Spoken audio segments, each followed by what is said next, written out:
Izabela Szymonik, dzień dobry. To jest Układ Otwarty, niezależny program o Polsce i świecie. Za każdym razem, gdy zmienia się władza, zmienia się lista lektur obowiązkowych. Wywołuje to ogromne emocje i wiele dyskusji.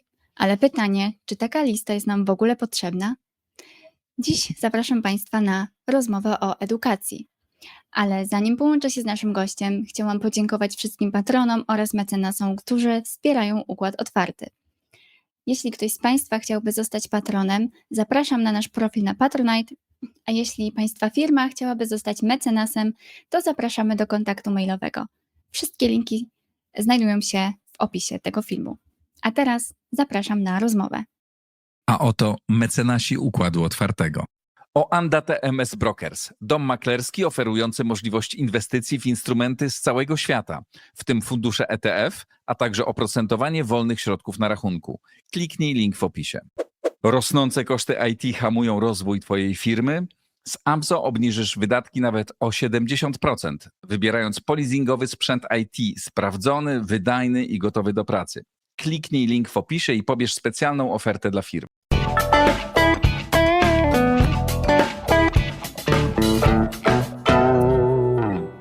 Krzysztof Maj, adiunkt w Katedrze Technologii Informacyjnych i Mediów Wydziału Humanistycznego AGH oraz twórca kanału na YouTube Krzysztof M. Maj. Dzień dobry. Dzień dobry, dzięki za zaproszenie.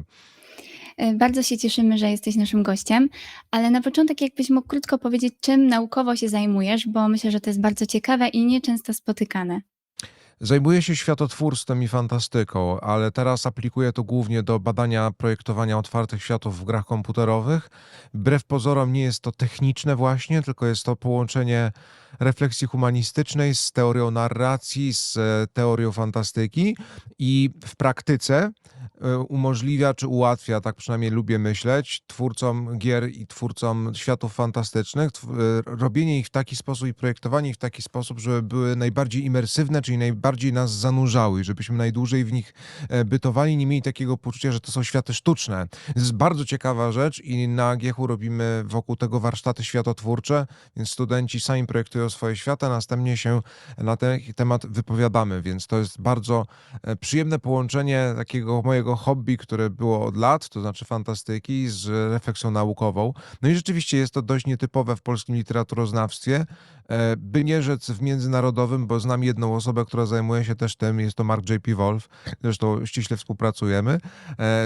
Aczkolwiek prawda jest taka, że fikcyjne światy dzisiaj są niesamowicie popularne i właśnie w moim przekonaniu najbardziej przyciągają do kultury, a gry wideo jako medium też najbardziej intuicyjnie służą do tego, żeby te światy wizualizować, no bo też są najbardziej dochodowym medium na świecie, przewyższającym branżę filmową i serialową i muzyczną nawet.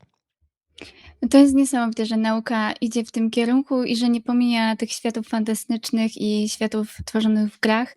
I to jest naprawdę super. Natomiast przechodząc do edukacji, do naszego tematu, na swoim kanale bardzo dużo czasu poświęcasz edukacji. Wygląda na to, że edukacja jest dla Ciebie bardzo ważna i ten temat. I z czego to wynika? Czy to wynika z tego, że sam miałeś styczność z tym systemem i się nim zaraziłeś? Czy to wynika z tego, że w Twojej rodzinie może ta edukacja, ten system edukacji jest od pokoleń tak naprawdę wałkowany? Wszystko po trosze, to znaczy po pierwsze myślę, że dużym grzechem naukowców jest to, że są zamknięci w wieży z kości słoniowej i zapominają o tym, że my też jesteśmy nauczycielami, niezależnie od badań naukowych i że licealista nie zmienia struktury atomowej w lipcu i sierpniu po tym, jak skończy maturę i trafia na pierwszy rok studiów, to jest ten sam człowiek, ma często dokładnie tyle samo lat, więc nie powinniśmy absolutnie rozdzielać tych dwóch etapów kształcenia. Mam wrażenie, że to się dzieje i że naukowcy lubią myśleć sobie, że o tak, szkoła sobie i jej problemy odłogiem, a my się tutaj zajmujemy innymi. A tymczasem to są naczynia połączone, zwłaszcza od czasu, gdy nieszczęśliwie matura zastąpiła egzaminy wstępne na studia. Od razu się usprawiedliwił. Uważam, że powinny być rozmowy kwalifikacyjne na studia, a nie egzaminy wstępne. Dokładnie tak samo jak są do firm. To by uprościło różne rzeczy. I to jest jedna kwestia, tak? To znaczy to przekonanie środowiska, że powinniśmy to rozdzielać. Ja uważam, że nie. Druga kwestia, no to rzeczywiście w mojej rodzinie było dużo nauczycieli, w związku z powyższym zawsze się o tym rozmawiało. odkąd pamiętam w zasadzie o tym rozmawialiśmy. Natomiast trzecia kwestia, w szkole zawsze byłem bardzo nudnym kujonem i nigdy nie miałem żadnych problemów, więc prawda jest taka, że wszystko to, o czym mówię teraz na kanale, wynika po pierwsze właśnie z takiej refleksji, autorefleksji, ale przede wszystkim właśnie z rozmów ze środowiskiem, z nauczycielami, z uczniami samymi i głębokiego i rosnącego we mnie przekonania, że system, który został stworzony po 1999 roku, po reformach Handkego, został przygotowany po to, żeby zmienić ludzi w maszyny. I ironia losu polega na tym, że dzisiaj te maszyny zastępują ludzi na stanowiskach pracy. Ale prawda jest taka, że te maszyny nie rozwiązywałyby testów tak dobrze, gdyby to nie były testy zamknięte. Ironia jest taka, że te maszyny nie robiłyby interpretacji utworów literackich tak dobrze, gdybyśmy nie tłukli dokładnie takich samych copy-paste interpretacji tych samych tekstów, jak na przykład ludzi bezdomnych, bez przerwy. Wszystkie duże modele językowe działają tak, że im więcej mają danych, które są zbieżne, tym lepsze generują wyniki. Więc trudno się dziwić, że ChatGPT i inne tego rodzaju LLM-y, duże modele językowe, są w stanie stworzyć bez żadnego problemu interpretację ludzi bezdomnych, która zda o wiele lepiej maturę niż bardzo widowiskowa i przygotowana poza pudełkiem, poza schematami interpretacja maturzysty i równocześnie, że ten sam duży model językowy będzie mieć katastrofalne problemy z interpretacją utworu na przykład reprezentującego nurt fantasy, ponieważ po prostu takiej bazy interpretacji dużej nie będzie mieć. I wszystkie testy, które się robi na przykład nowo wychodzących utworach, i to nie tylko literackich, pokazują, że te właśnie narzędzia sobie z tym kompletnie nie dają rady. I ironia polega na tym, że narzędzia, które my przygotowujemy w szkole, niestety, i szlifujemy je, które mają być maszynami, a niestety są to ludzie, również nie radzą sobie interpretacyjnie z rzeczami, które wychodzą poza ten bardzo wąski obszar lektur, który został wydzielony lata temu. Więc to jest ten trzeci powód, który mnie najbardziej bulwersuje i sprawia, że uważam, że powinniśmy jak najszybciej wdrażać zmiany, bo one są tak wdrażane reformami od 30 lat, lekko licząc. No i te reformy są cały czas przeciąganiem liny. To znaczy przysłowiowy Gombrowicz wpada na listę lektur i wypada z listy lektur. I tak samo ja pamiętam reformy jeszcze z czasu podstawówki, kiedy mówiono o ścieżkach przedmiotowych i o tym, że przyroda powinna zastąpić biologię. I teraz przyroda zastępuje biologię i się pojawiają ścieżki przedmiotowe. To jest śmieszne, ale jak człowiek sobie uświadomi, że to są testy na żywej tkance, to się przestaje człowiek już troszeczkę tak śmiać. Mimo że ja staram się na kanale zachować jakiś humor. Pierwsza anegdota odnośnie interpretacji. Miałam kiedyś w liceum kolegę, który na maturze próbnej zamiast rozprawki, znaczy napisał rozprawkę wierszem. Wiadomo, to już nie była rozprawka, bo struktura, ale to było coś tak oryginalnego, coś tak No. niesamowitego, że nauczyciel przeczytał to na lekcji, na forum klasy. To było niesamowite, że ktoś na to wpadł. No ale oczywiście na maturze dostałby za to 0 punktów. Mhm. Zresztą na tej samej maturze dostanie się również 0 punktów wtedy, gdy za dużo się cytuje. A prawda jest taka, że prawidłowa struktura eseju naukowego, argumentacyjnego jest taka, że musi być on wypełniony cytatami. Co więcej, w dzisiejszych czasach, kiedy jesteśmy w stanie wyhalucynować dowolną treść za pośrednictwem tak zwanego AI, tym bardziej cytaty się liczą. Też anegdotycznie odpowiem. Sprawdzałem w tym roku egzamin jednego ze studentów u mnie i tak się składa, że u mnie egzaminy trwały jakieś 10 dni, 14 dni. Można korzystać ze źródeł, a nawet trzeba i ze swoich notatek. No i pytania są przygotowane w taki sposób, żeby trzeba było zgrozo myśleć. I ja dostałem właśnie esej, który był wyhalucynowany do tego stopnia, że nawet została zacytowana książka, której nigdy nie napisałem, to znaczy Świat ze słów, co mnie niesamowicie rozbawiło. Ja mam kiepską pamięć, ale nie aż taką, żeby zapomnieć tytuły własnych książek. I to tak przekazuję anegdotycznie, żeby pokazać, że ta nasza predylekcja do tego, żeby iść na skróty, jest gdzieś nam na jakimś etapie edukacji wdrażana, prawda? Żeby jak najszybciej zdać, zakuć, zapomnieć, mieć święty spokój, nawet w realiach, które są, no dla mnie, powiem z perspektywy studenta, który miał inne egzaminy, wymarzone w tym sensie, że nie mam presji czasowej, mogę sobie zrobić, co mi się żywnie podoba, nie jestem ograniczony żadnym tematem, mogę pisać o tym, o czym chcę pisać. Więc ja w takiej sytuacji byłbym bardzo zadowolony. Ale problem polega na tym, że system edukacji nas przekierował trochę na inne tory, właśnie na takie, że lepiej się czujemy, jak mamy jakiś schemat, nie? I możemy pod ten schemat następnie podpasować naszą interpretację. Bo właśnie tacy ludzie, o których mówisz, którzy wychodzą poza pudełko, oni są efektywnie totalnie karani za to podejście. Co jest straszne, bo prawda jest taka, że w ten sposób mamy systemowe przyzwolenie na dławienie i tłamszenie w ludziach kreatywności, bo tym właśnie jest kreatywność. Niezgodą na przyjęcie schematu, niezgodą na przyjęcie wzorca i wolą do eksperymentowania, i to jest najbardziej kluczowe, eksperymentowania, zwłaszcza wtedy, kiedy popełniamy błędy, bo kreatywność jest ściśle powiązana z popełnianiem błędów, a szkolnictwo uczy nas, że błąd to jest kara. A brak błędu to jest nagroda, więc tym są oceny, karą lub nagrodą. Dlatego ludzie lubią 4 i 5, a nie lubią 2 i 3. A tymczasem ocena opisowa, właściwa, sformułowana w postaci informacji zwrotnej, nie wywołuje tego efektu nagrody i kary. A już nie będę nawet mówił ostrzej, a mógłbym, że ośrodek nagrody to jest dokładnie to samo, co jest wykorzystywane w hazardzie. Więc oczywiście na tym poziomie szkolnym jest to znacznie mniejszy strzał dopaminowy niż w hazardzie, niż w mediach społecznościowych, ale to wciąż jest strzał dopaminowy, który jest związany z naszym ośrodkiem nagrody, a nie jest to związane z wszystkim tym, co się składa na ludzką kreatywność. Więc gdybym ja dostał taki esej, o którym ty mówisz, napisany w formie właśnie tak oryginalnej, no to ja oczywiście bym się na ten temat wypowiedział wtedy w ramach oceny opisowej. A ponieważ nauczyciel ma tabelkę, a w tabelce ma napisane, że 5 odpowiada to, co jest w tabelce, to on nawet tego teoretycznie przynajmniej nie może zrobić, to znaczy może mieć syndrom związanych rąk, a jeżeli będzie chciał jakoś walczyć z tym, no to zawsze ryzykuje, zwłaszcza na maturze, że inny egzaminator powie mu, że tego nie może zrobić. No i efektywnie wszyscy nauczyciele, którzy egzaminują na maturach, patrzą po sobie, jak kto ocenia. I to zmienia się wszystko w parodię niestety wtedy. I zwłaszcza nauki humanistyczne to pokazują, w których nie ma konkretnych rozwiązań. To też jest swoją drogą iluzja, że w naukach technicznych czy inżynierii technicznych są zawsze te same rozwiązania. Nieprawda. Są bardzo różne właśnie. Zresztą matematyka to bardzo pięknie pokazuje, że są ludzie, którzy potrafią każde zadanie rozwiązać proporcją, a program szkolny nie zawsze to umożliwia i nie zawsze to premiuje. Więc zawsze ta kreatywność jest gdzieś tam do uwolnienia i najgorzej jest wtedy, kiedy ona na etapie tej oceny właśnie jest tłamszona. To przejdźmy może teraz właśnie do lektur obowiązkowych. No za każdym razem, jak się zmienia władza, już wspomniałaś o tym, zmienia się ta lista lektur obowiązkowych. Ona wywołuje ogromne emocje, bo każdy ma inne swoje pojęcie na temat tego, co tam powinno być, a czego nie powinno być. No i pytanie, czy my powinniśmy się w ogóle tym przejmować i tak oburzać i poświęcać temu czas, czy nie skupić się na zupełnie innych aspektach? Ja się zawsze zastanawiam, dlaczego ludzie się tym oburzają, zwłaszcza ludzie, którzy nie są historykami literatury, bo to też od tego trzeba zacząć.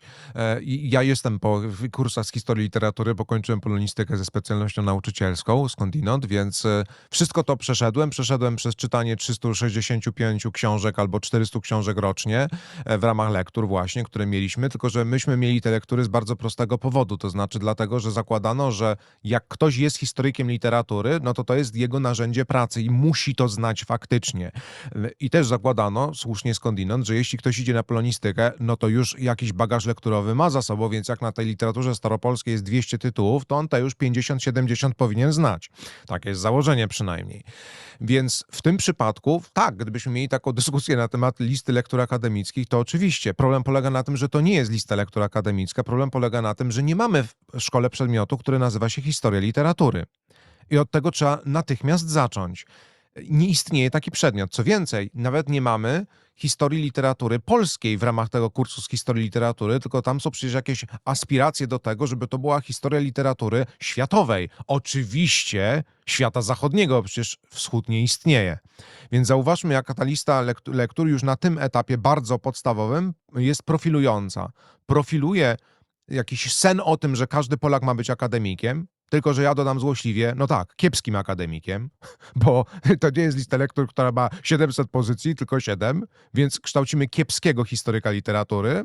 Co więcej, ograniczamy jego horyzont światowy wyłącznie do Zachodu, czyli kształcimy kiepskiego historyka literatury, który ma jeszcze do tego wszystkiego kolonialny, XIX-wieczny ogląd rzeczywistości.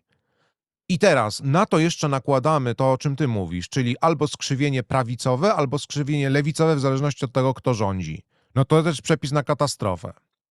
I teraz zwykle lubię się posługiwać memem w takiej sytuacji, takim memem pokazującym coraz wyższe stopnie oświecenia, że na pierwszym stopniu oświecenia zdajemy sobie sprawę z tego, że o Boże, ale ta lista lektur to nie musi być układana przez rząd, ona może być układana przez nauczyciela.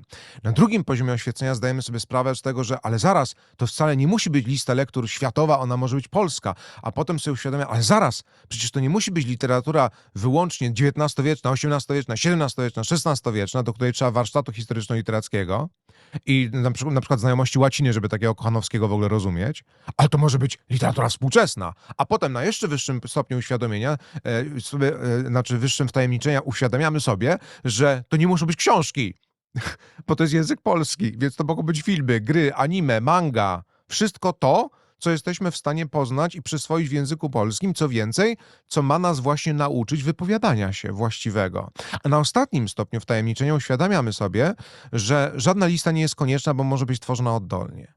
I może być to na przykład seria zagadnień. I to jest to, o czym grzmi dr Aleksandra Korczak od lat, zajmująca się swoją drogą właśnie listami lektur dla dzieci i młodzieży i tłumacząca wszystkim, że powinniśmy mieć listę zagadnień, które są ważne z perspektywy, i teraz przechodzimy do tego aspektu politycznego, świadomości kulturowej obywatela Rzeczpospolitej Polskiej, tak, który ma zdawać sobie sprawę z tego, kto istniał w naszej historii, tak samo jak sobie zdajemy sprawę z tego, że istniał Kościuszko, ale nie czytamy tekstu insurekcji. Więc mamy sobie zdawać sprawę z tego, że istniał Kochanowski, ale nie udawać, że umiemy czytać jego teksty, bo nie umiemy. Nie jest możliwe nauczenie interpretowania i analizowania Kochanowskiego w szkole. Nie jest to możliwe i mówię to z perspektywy właśnie tego kursu uniwersyteckiego. Myśmy mieli Kochanowskiego miesiąc na uniwersytecie wałkowanego i tak to był skromny udział, a są seminaria, które potrafią być całoroczne. Pamiętam kiedyś rozmowę z badaczką literatury fantastyczno-naukowej ze Stanów Zjednoczonych, właśnie o liście lektur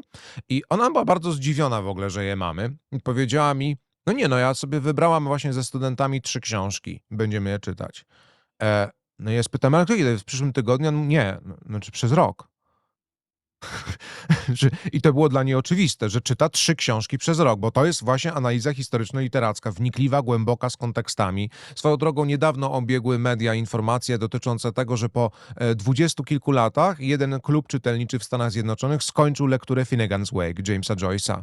Bo to jest książka tak gęsta, że czytali ją tam, nie wiem, rozdział, czy powiedzmy jakąś stronę, czy 2 strony, nie pamiętam szczegółów, miesięcznie. No i ten klub czytelniczy wałkował od 20 lat.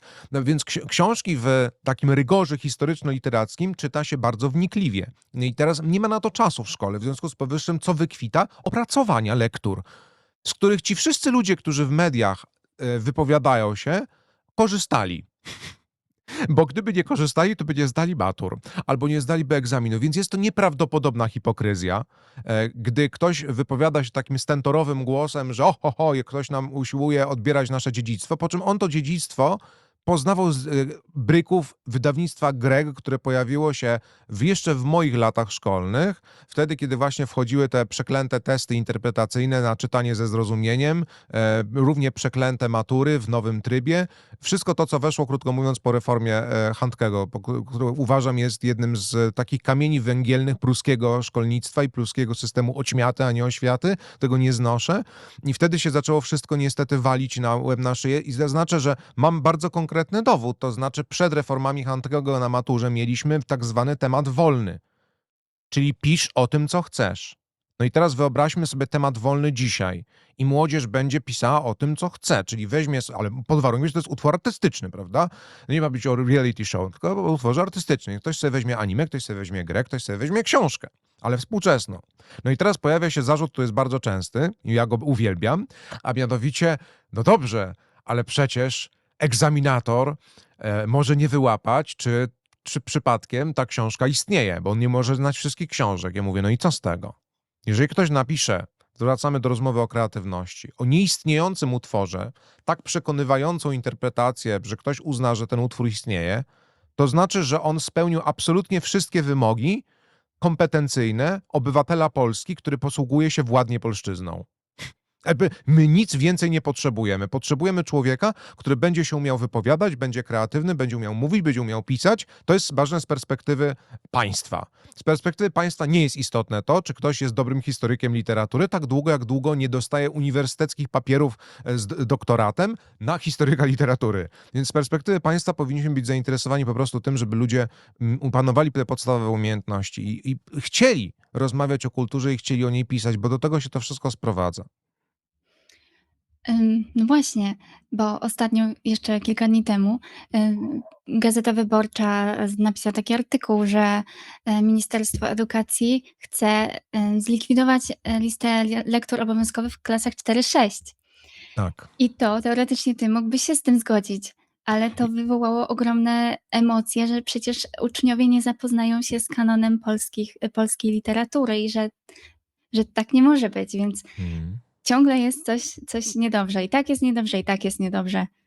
Ja myślę, że to jest główny powód, dla którego nie ma w Polsce sensownej reformy. To znaczy bardzo dużo ludzi, którzy nie ma kompetencji, wywiera presję środowiskową na wszystkich absolutnie. W związku z powyższym Ministerstwo Edukacji tak długo, jak długo się będzie kierowało wytycznymi demokratycznymi, a nie merytokratycznymi, no to nigdy nic takiej reformy nie zrobi. Ludziom to trzeba przedstawić w sposób pragmatyczny i sensowny, a nie operować językiem destrukcji. Nikt nie lubi, jak się powie, że trzeba coś zlikwidować, trzeba coś usunąć, więc trzeba sensownie się nad tym zastanowić i wytłumaczyć ludziom po sokratejsku, na ile oni sami używają tych kontekstów i na ile to, co poznali w lekturach z opracowań, rzeczywiście wpłynęło na ich polskość, a może coś zupełnie innego. I na przykład zastanowić się nad tym, dlaczego jest tak, że polskie instytucje kultury zaczęły inwestować w twórczość Andrzeja Sapkowskiego po tym, jak CD Projekt Red wypromował jego nazwisko na całym świecie. Albo trzeba się zastanowić nad tym, dlaczego nie mamy tłumaczeń na język angielski powieści Stanisława Lema. Nie ma? Jest bardzo niewiele. Jak się zaczyna to sprawdzać, to nagle się okazuje, że te rzeczy, które ktoś by uznawał, że powinny być, nagle przetłumaczone nie są. A to jest Stanisław Lem. Potem zaczynamy sprawdzać, nie ma żadnych, w tym przypadku nie ma żadnych przykładów na język angielski Jacka Dukaja.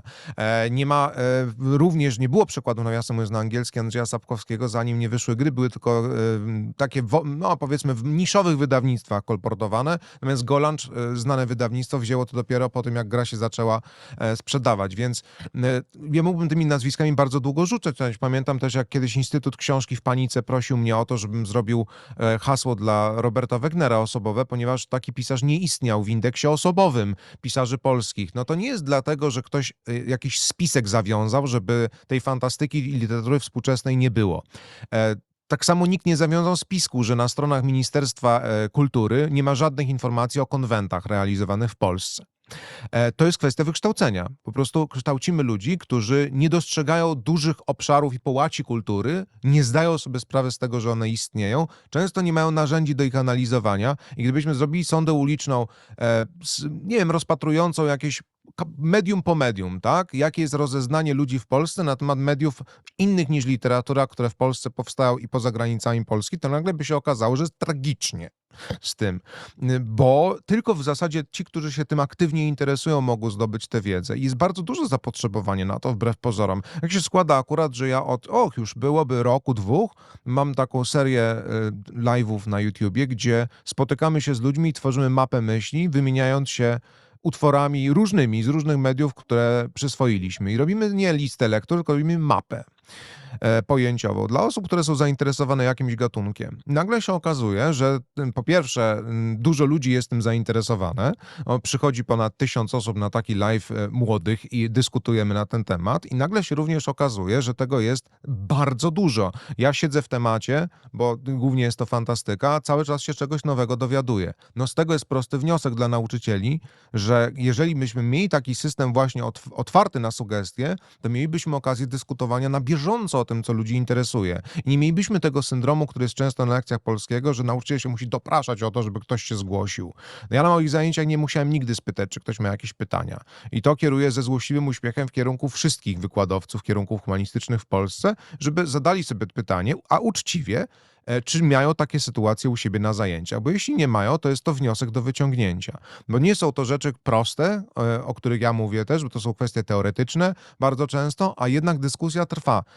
I wyobrażam sobie, że jeżeli nawet na YouTubie, który no mimo wszystko, umówmy się, premiuje inne treści, tak, jest w stanie się zgromadzić duża liczba ludzi, która chce dyskutować o kulturze, no to ja mam bardzo teraz niemiłe pytanie do wszystkich instytucji kulturalnych. Dlaczego Krzysztof, random z neta, może zebrać 1000 młodych ludzi na live'ie, a jak mamy spotkanie autorskie, to przychodzi na nie 30 osób.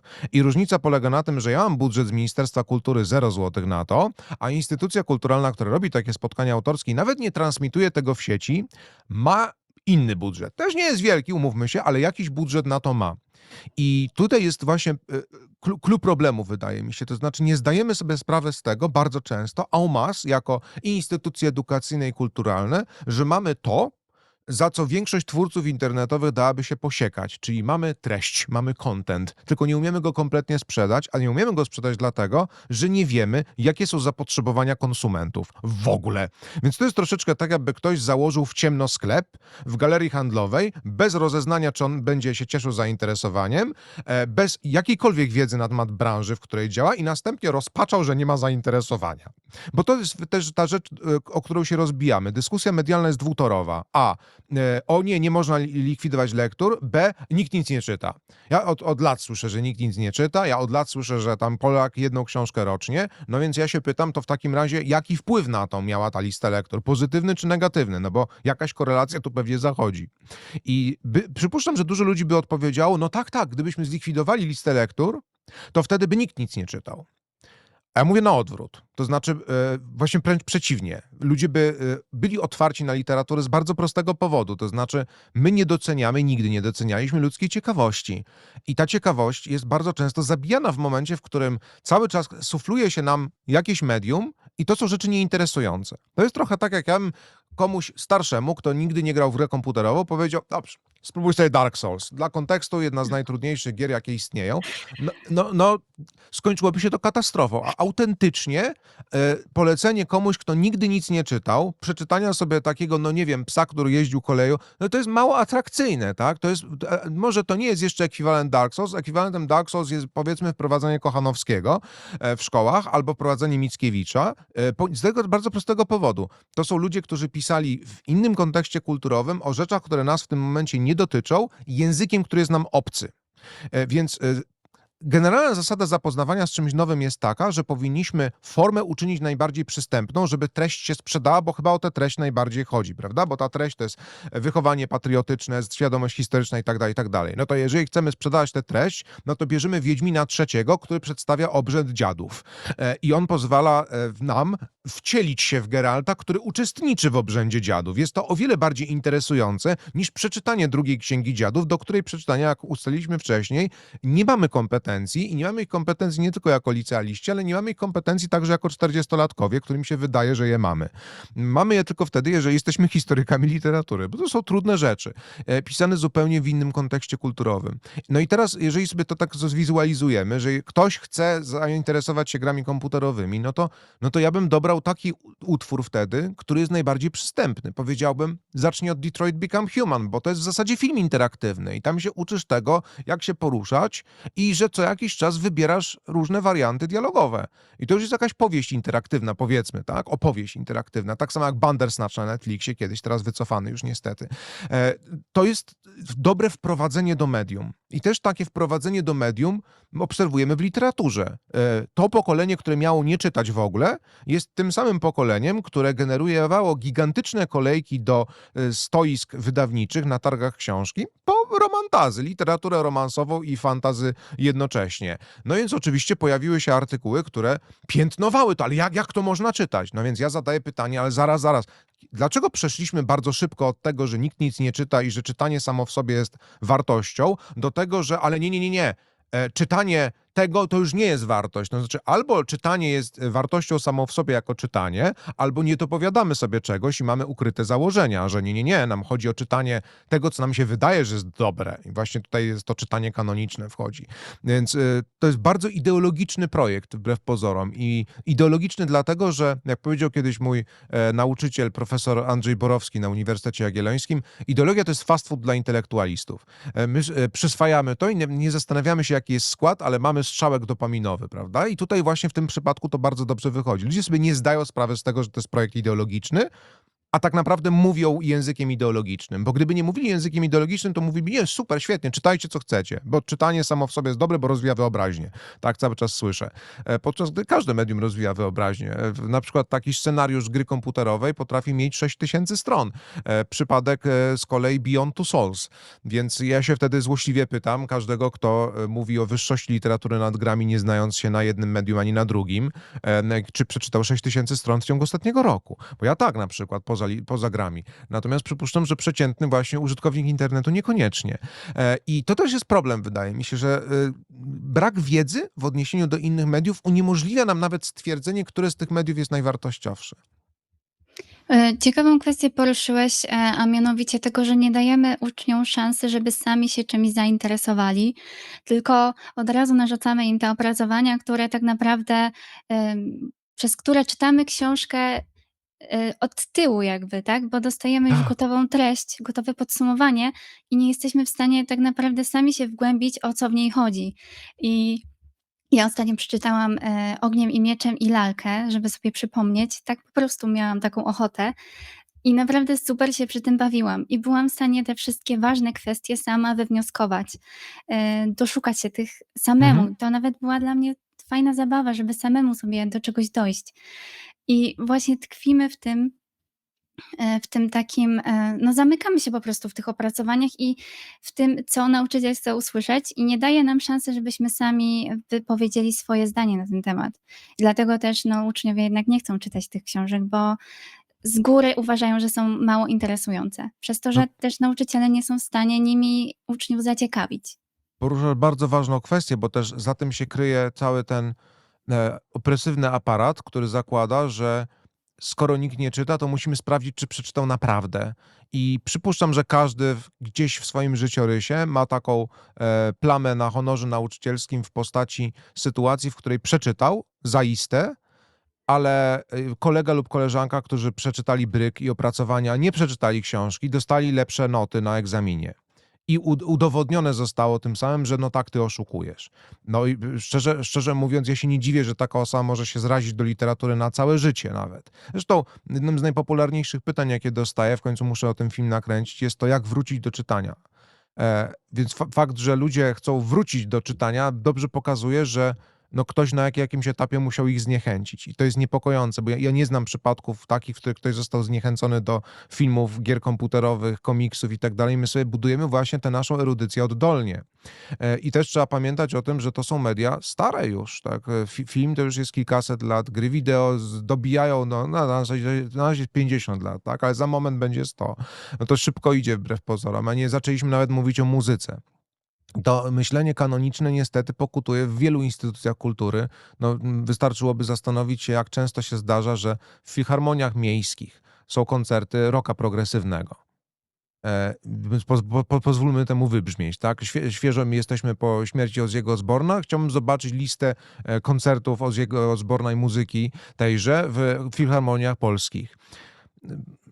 To jest bardzo dobry eksperyment myślowy, który też pokazuje, jak bardzo my jesteśmy, wbrew pozorom, zamknięci właśnie w myśleniu, które jest absolutnie ideologiczne i kanoniczne, nie ma nic wspólnego z wiarygodnym opisem rzeczywistości, przede wszystkim z odpowiedzią na zapotrzebowania ludzi. To znaczy wystarczy sobie przejrzeć playlisty na Spotify uśrednione polskie i skorelować je z tym, jaka jest oferta, przypominam, publicznych instytucji finansowanych z naszych wszystkich podatków.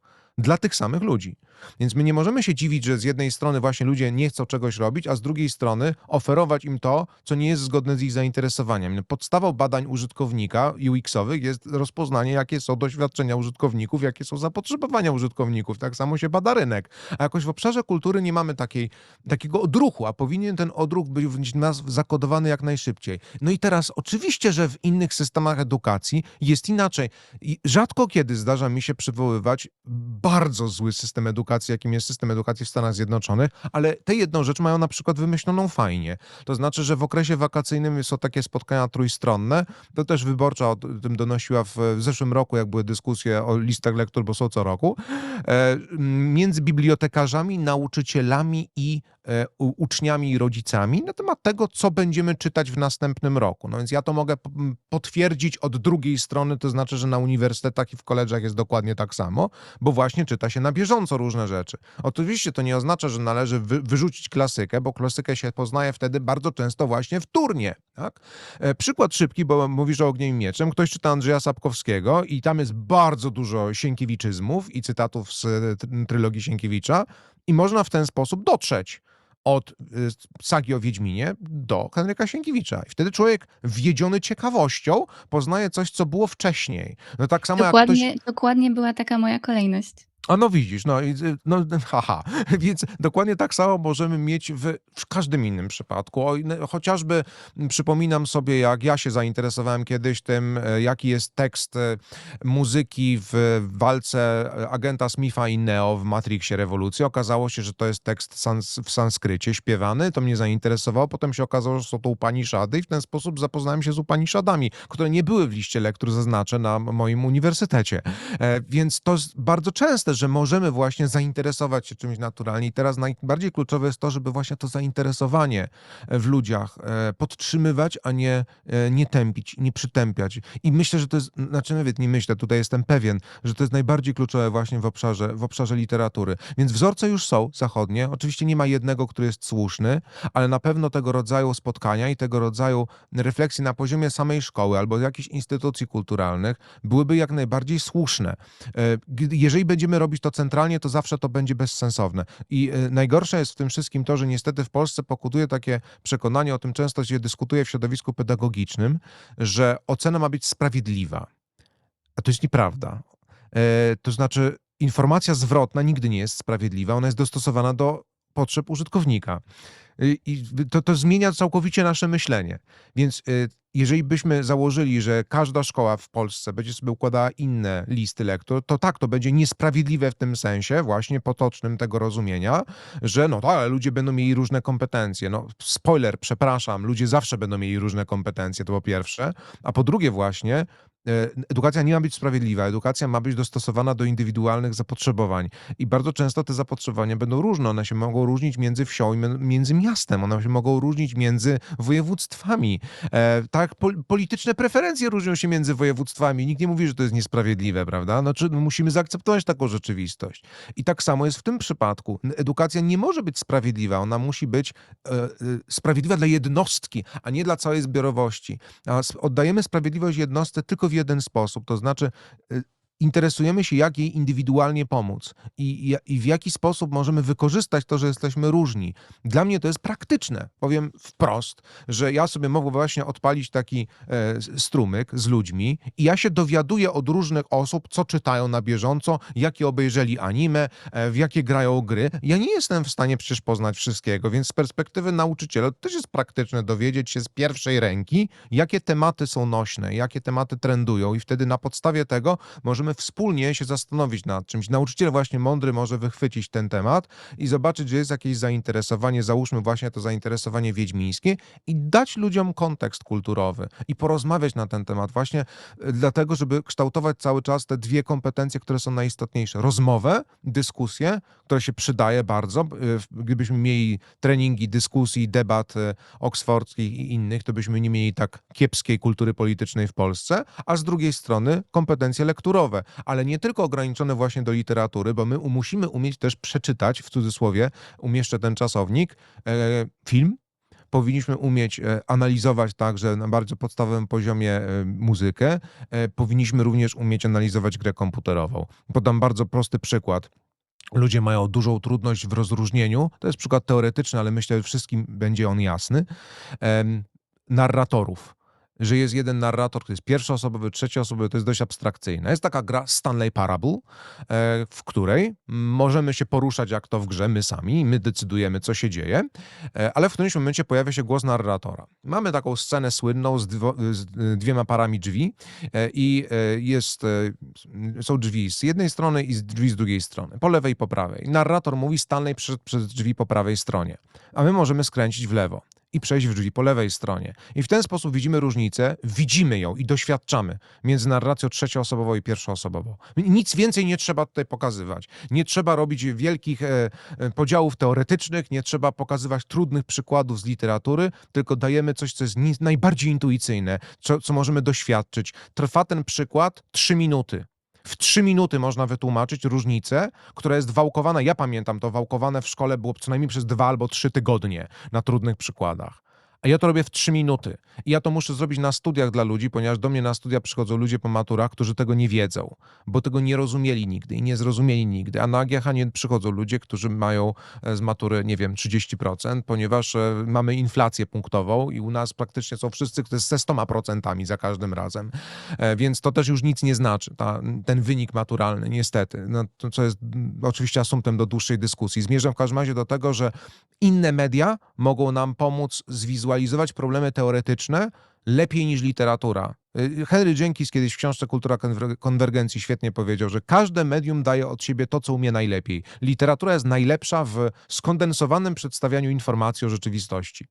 Tym jest najlepsze. Komiks jest najlepszy w przedstawianiu akcji i dialogów. Film jest najlepszy w wizualizacji świata. Gra komputerowa jest najlepsza w wizualizacji narracji, doświadczenia narracyjnego i tego, jaka jest swoboda. I umożliwia robienie tego, co literatura chciała zawsze robić, a nigdy nie potrafiła. Rozbili się o to dadaiści, a mianowicie stworzenia dzieła, które jest prawdziwie otwarte.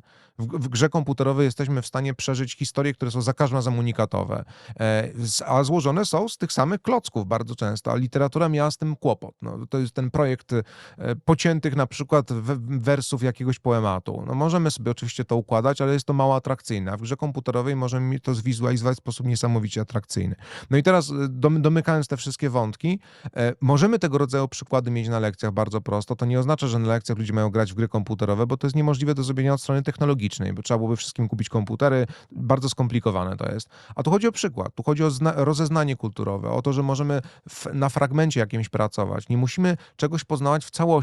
I to jest właśnie ta pułapka myślenia kanonicznego. Ja przywołałem Stanleya Parable. No i co, mamy wpisać Stanleya Parable na listę lektur? Przecież to jest kretynizm. Ta gra w niczym nie sprawi nagle, że jej znajomość zmieni nasze kompetencje. Ale ten jeden przykład umożliwia łatwiejsze wytłumaczenie problemu jakiegoś, który został wyszczególniony. No i tu wracam do tego projektu Oli Korczak, że powinniśmy mieć listę problemów, żeby na tej liście problemów była kwestia narracji, żeby ludzie wiedzieli, jaka jest różnica, bo to jest ważne, bo jest to wszędzie. Jest to w filmie Władca Pierścieni zaczyna się od monologu Galadrieli, której nie ma na ekranie. Jest to narracja pozakadrowa. No i narracja pozakadrowa jest tym samym, co narracja trzecioosobowa. No i to się wie, jeżeli się poda stosowne przykłady. I taka lista problemów w miejsce listy lektur rozwiązywałaby naprawdę wszystkie kłopoty, no ale też od zgrozo odbierałaby mediom możliwość dyskutowania co roku o tym samym.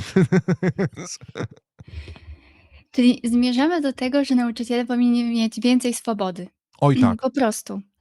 Bo oni przez te schematy sami się w nich zamykają i wiedzą, że jak zrobią coś więcej, to i tak nie dostaną za to nagrody, powiedzmy tak w skrócie, tak?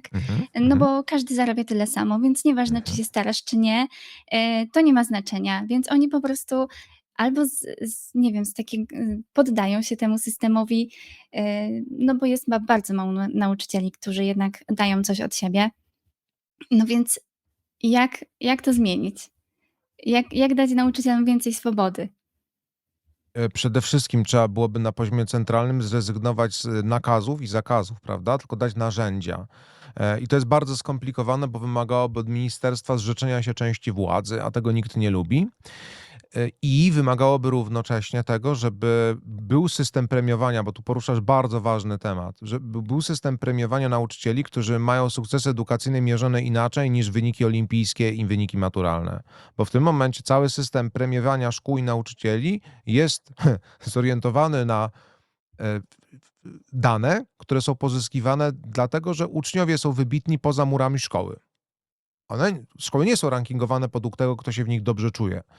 I mówię zarówno o nauczycielach, jak i o uczniach. Szkoły są rankingowane według tego, jak performują w zewnętrznych zawodach sportowych. A przecież olimpiady funkcjonują zupełnie na innych zasadach.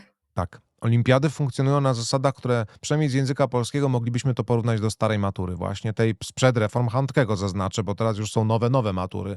Mówimy o tej starej, z lat 60., 70. No i to jest problem duży. I wydaje mi się, że przeforsowanie tego po prostu wymagałoby powrócenia do na pewno jednego ministerstwa, które obejmuje zarówno edukację, jak i naukę, i Ministerstwo Edukacji powinno być skoncentrowane na rozwiązywaniu problemów, które są bardziej osobowe. To znaczy, jeżeli ktoś na przykład ma jakieś specjalne wymogi edukacyjne, to ministerstwo w tym momencie powinno wkraczać i ułatwiać albo ścieżkę edukacji domowej, albo przekierowanie do szkoły, która jest, no, ma wyspecjalizowaną kadrę, prawda? To jest rola ministerstwa. Tak samo rolą ministerstwa jest to, żeby ułatwiać ludziom, którzy są jakkolwiek wykluczeni ekonomicznie, otrzymanie edukacji. Ministerstwo powinno wkraczać wtedy, kiedy w jakiejś wsi nie ma szkoły. Trzeba zorganizować transport, albo trzeba zorganizować szkołę na miejscu, żeby była dostępna. To jest rola ministerstwa. Rolą ministerstwa nie jest wikłanie się w spory kompetencyjne między nauczycielami, bo my je mamy, tak? Dużo ludzi będzie miało inny pogląd na listę lektur jak ja. No i bardzo dobrze. Ja jej nie będę mieć, ktoś będzie ją miał i potem zobaczymy, kto z absolwentów będzie bardziej zadowolony i kto dostanie narzędzia, ponieważ jedynym miernikiem jakości naszego nauczania są sukcesy ludzi makroskopowe, nie sukcesy w ramach jakiegoś konkursu, który jest raz. Sukcesem w skali makroskopowej jest to, czy ktoś na przykład, zdobywszy jakieś wykształcenie, nie zostanie świetnym i dobrze prosperującym pisarzem, albo świetnym artystą, rozpoznawalnym, albo znakomitym inżynierem. To jest probierz naszych umiejętności pedagogicznych, nie żadne wyniki. Są ludzie, którzy, i to są znane przykłady, wszyscy je znamy, a nie wyciągamy z nich wniosków, źle performowali w edukacji, nie mieli tych właśnie mierzalnych wyników, a potem się okazywało, że stawali się ludźmi, którzy no, są słynni i zostali zapisani w pamięci naszej. I żeby było śmiesznie, połowa ludzi, których mamy na listach lektur właśnie, to są takie jednostki, które sobie bardzo kiepsko radziły. A potem się nagle okazało, że są traktowane jako wybitne, czyli coś tutaj się nam nie klei. I to się nam nie klei od bardzo dawna. Więc to odejście od takich niestety zastrzyków dopaminy dla szkół, dla dyrektorów, dla nauczycieli i takich prostych sukcesów edukacyjnych i cieszenia się nimi, no jest trudne, ale zauważmy, że wyeliminowanie tego eliminuje sporo problemów. Na przykład wyeliminowanie kultu osiągnięć konkursowych eliminuje potrzebę rozpowszechniania wizerunków dzieci w mediach społecznościowych, a tym się szkoły promują, a jest to dokładnie to samo zjawisko co sharenting, które prowadzi potencjalnie do niebezpiecznych przypadków, kiedy ktoś ten wizerunek dzieci może wykorzystać. Ja ostatnio usłyszałem argument, że świadectwa szkolne nie mogą być w mObywatelu, dlatego że rodzice chcą się pochwalić świadectwem. Znaczy, bardziej płytkiej argumentacji nie usłyszałem w całym swoim życiu. To znaczy, ktoś wprost mówi, tak, to jest papierek, chce się tym pochwalić w mediach społecznościowych. A to generuje koszty, prawda? Jest o wiele wyższy koszt wydrukowania świadectw, swoją drogą na drukarkach atramentowych, ponieważ laserowe umożliwiają różnego rodzaju falsyfikacje i dystrybucji tego wszystkiego na skalę ogólnopolską, niż cyfrowego update'u treści w aplikacji. Więc my jeszcze ładujemy w to bardzo duże pieniądze, o czym się bardzo mało mówi. Ładujemy tak samo bardzo duże pieniądze w rynek podręczników szkolnych, które są aktualizowane w starym trybie, w związku z powyższym wymagają dodruków i tajemnicą Poliszynela wśród księgarzy jest to, że księgarnie stoją, jeżeli chodzi o ich zyski, na sprzedaży podręczników. No i tak dalej, i tak dalej. To są naczynia połączone właśnie, więc ministerstwo, które podejmowałoby tego rodzaju radykalne kroki, to byłoby ministerstwo, które byłoby znielubione przez wszystkich. Taka prawda. Ale ono by zmieniło najwięcej. I nie sądzę, żeby w najbliższym horyzoncie politycznym taka wola się pojawiła, od razu zaznaczę. To by rzeczywiście wymagało bardzo radykalnych działań, ale jeżeli jesteśmy w stanie podjąć radykalne działania w kraju, w którym się mówi, że nie ma pieniędzy na nic, w sektorze zbrojeniowym i nagle się okazuje, że wydawanie 5% PKB jest możliwe, podczas gdy na zdrowie podobno tyle nie można było wydawać, podczas gdy na edukację wydajemy najmniej w Europie i naukę, nawiasem mówiąc, i w tym mówię o wdrożeniach, o patentach, które także mogą być wojskowe, tak nawiasem, wtedy mielibyśmy naszą technologię, nie musielibyśmy kupować koreańskiej, to nagle nie ma tych pieniędzy. Ale jak trzeba szybko zadziałać, to nagle się okazuje, że jakieś ministerstwo jest w stanie. Więc to jest wyłącznie kwestia społecznego przyzwolenia na to. Społeczne przyzwolenie nie pojawia się znikąd. To jest kwestia jakiejś edukacji i wysiłku edukacyjnego na bardzo wielu szczeblach. Nie w szkołach, ale to jest wysiłek edukacyjny w przestrzeni medialnej, wśród polityków, publicystów, podcastów. Ja dlatego się cieszę, że te tematy mimo wszystko trendują i się przynajmniej o tym dyskutuje, bo ten wysiłek edukacyjny do czegoś zmierza. Znaczy, wydaje mi się, że współczesne pokolenia, zwłaszcza Z i Alfa, mają o wiele zdrowszy pogląd na kulturę niż na przykład moje pokolenie, jak przypominam sobie czasy szkolne. Co jest pewnym paradoksem. Tak samo jak mówi się bardzo głośno już o tym, że pokolenie Z ma o wiele zdrowszy stosunek do pracy i o wiele bardziej rozsądny stosunek do rozpoznawania wczesnego pracoholizmu niż pokolenie milenialsów i pokolenie X. Więc to się zmienia. I to działa, taka dyskusja i taka edukacja, tylko bardzo wolno. Więc myślę, że tutaj trzeba cierpliwości, ale na pewno to, co może ministerstwo zrobić, to zluzować nauczycielom, bo skoro im nie płaci dużo, no to coś za coś, prawda? Więc może by trzeba było zacząć luzować z tych rzeczy, które po prostu dużo kosztują. Matury dużo kosztują, listy lektur dużo kosztują, świadectwa dużo kosztują. To są rzeczy, które można... Opracowania wydawnictwa Grek. Tak, oczywiście. I to jest czubek góry lodowej. Przecież nauczyciel dostaje podręcznik metodyczny, wademekum maturalne, podręcznik, zeszyt ćwiczy. To jest 5 książek do sprzedaży każdemu nauczycielowi, prawda? I potem jeszcze mamy ucznia, któremu możemy też wcisnąć różne rzeczy. Ja czytałem podręczniki metodyczne, jak byłem w szkole, na praktykach zawodowych i ja byłem przerażony, bo ja wtedy zobaczyłem z drugiej strony właśnie, jak to działa. Znaczy, że w podręczniku metodycznym jest powiedziane i wtedy uczeń mówi to, a to na przykład. Ale skąd ty wiesz, co uczeń mówi, nie? No właśnie, jeżeli się prowadzi lekcję według schematu, no to tak się w to wstępuje. I teraz nagle zrozumiałem, dlaczego tak dużo nauczycieli zadawało pytanie i mówiło takie, no tak, ale to jeszcze nie to. Skąd ty wiesz, że to jeszcze nie to? No wiesz to z podręcznika metodycznego. Mnie się niestety też zdarzyło spotkać z taką praktyką, że uczono pisać scenariusz lekcji, w ramach którego to scenariusza lekcji były nie tylko rzeczy, które ma zrobić nauczyciel, ale rzeczy, które powiedzą uczniowie. To jest przerażające. Bo to od razu zakłada na takim poziomie podstawowego przygotowania nauczyciela, takiego zwłaszcza, który właśnie nie wychodzi poza schemat, który będzie starał się być porządny i robić wszystko to, co mu każą, że on jest w stanie kontrolować wszystko. I to powoduje też dyskomfort psychiczny spory, no bo okazuje się nagle, że uczniowie, którzy niby są aktywni, oni psują mu scenariusz lekcji i nie umożliwiają zrealizowania tego w 45 minut, co nawiasem mówiąc Zaczyna się też jest głupie. frustrować, później się wylewa to na uczniów. Tak. I potem przychodzi jeszcze ta pensja, która jest niesatysfakcjonująca, więc idziemy na drugi etat i jesteśmy jeszcze bardziej sfrustrowani i dlatego nauczyciele wypalają się rekordowo szybko i w tym momencie mamy twarde dane pokazujące, że młodzi ludzie po roku odchodzą z zawodu nauczycielskiego, bo stwierdzają, to ja się nie zamierzam się kopać z koniem. I to jest problem, z którym będzie miało ministerstwo w którymś momencie, któreś ministerstwo edukacji będzie miało ten problem, że będzie mieć nie 40 tysięcy wakatów, tylko będzie mieć 140 tysięcy wakatów nauczycielskich albo 200 tysięcy wakatów nauczycielskich i wtedy będzie rzeczywiście no już to kłopot nie do załatania, bo w tym momencie te braki kadrowe są łatane emerytami. Na dużą skalę. Więc to Ale jest tak samo jest rozwiązanie w z papieru. przedszkolach. Tak Tak. samo jest w przedszkolach, że też obniża się teraz wymagania odnośnie właśnie pracy, no bo żeby pracować w przedszkolu trzeba mieć odpowiedni dyplom. Tak. Edukacja wczesnoszkolna i I pedagogika teraz też wczesnoszkolna. Tak. emerytki zaczynają właśnie wracać do przedszkoli. Tak, Ale bo jeszcze, no dokończ proszę. nie, bo to jest też problem taki, tylko tyle powiem, że jak uczono mnie właśnie w zakresie metodyki i pedagogiki, to poznałem takie jedno piękne zdanie, że im wcześniejszy etap szkolny, tym potrzebne są wyższe kwalifikacje. To jest No na tak. odwrót. Tak, u nas jest na odwrót. Ale jeszcze wspomniałeś, że zmienia się teraz to podejście do edukacji. I też widać to wśród rodziców. Młodzi rodzice teraz są świadomi tego problemu z naszym systemem i zaczynają się zastanawiać, czy nie lepsza jest edukacja prywatna, czy Mhm. nie lepsza jest edukacja domowa, ale to jednocześnie powoduje, że powstają te nierówności. I tutaj też jeden z naszych patronów zadał pytanie tobie. Pan Hubert pyta, czy w związku z obniżeniem poziomu nauczania w szkołach publicznych spodziewa się pan wzrostu różnicy poziomów między szkołami publicznymi i prywatnymi? Czy państwo może i będzie próbowało niwelować te różnice?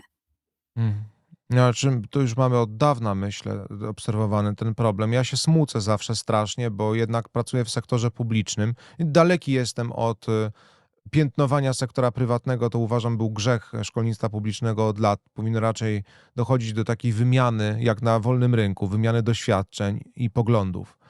Ale zdrowa sytuacja jest taka, gdy sektor publiczny konkuruje z prywatnym. To jest zdrowa sytuacja. Mamy bardzo dobry przykład oligopolu w sektorze prywatnym, w mediach społecznościowych. I teraz rządy różnych krajów, zwłaszcza europejskich, łapią się za głowę, że ale zaraz mamy pocztę w Gmailu, czyli pocztę w Alfabecie, bo to Alfabet jest spółką, która ma Google'a. Media społecznościowe to jest Facebook, czyli spółka Meta, czyli my nie mamy niczego swojego. I obawiam się, że tak może być też z edukacją, że w którymś momencie się może okazać, że dyktat rynku jest ważniejszy niż to, co my realnie potrzebujemy w życiu, bo edukacja daje nam nie tylko kompetencje na rynek pracy, o czym się bardzo często zapomina, ale kompetencje życiowe. W każdym razie powinna i o to trzeba walczyć. Te różnice w tym momencie są głównie dlatego, że szkolnictwo prywatne i korepetytorzy zbierali ludzie, którzy byli najbardziej właśnie nieprzystosowani do systemu, czyli najczęściej reformatorów.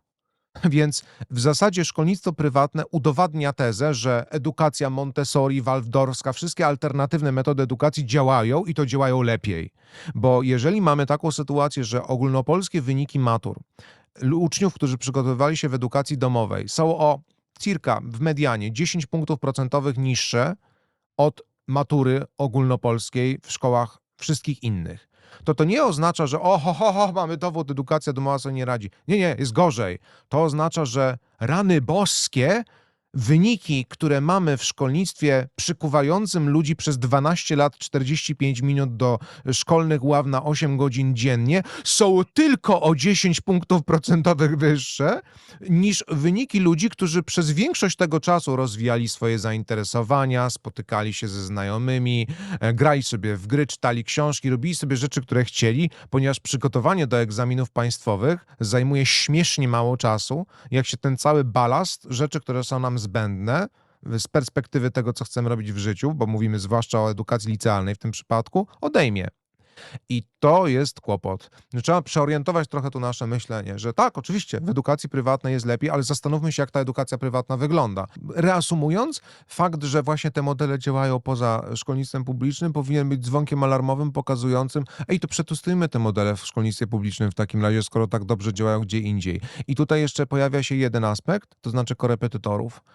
To jest taka właśnie jedna wielka niewiadoma, którą mamy. My nie wiemy, na ile korepetytorzy w Polsce przyczyniają się do wyników edukacyjnych ludzi. Nie wiemy, nie mamy tego przebadanego, nie wiemy, jaka to jest skala. Można bazować na dowodach anegdotycznych ludzi, że to jest bardzo duża skala, bo jak nie znam osoby, która nie miała korepetycji, a jednak tych ludzi przewija się przez moje ręce dość sporo rokrocznie, z uwagi na to, gdzie pracuję i jak pracuję, i to jest jednak kilkaset osób.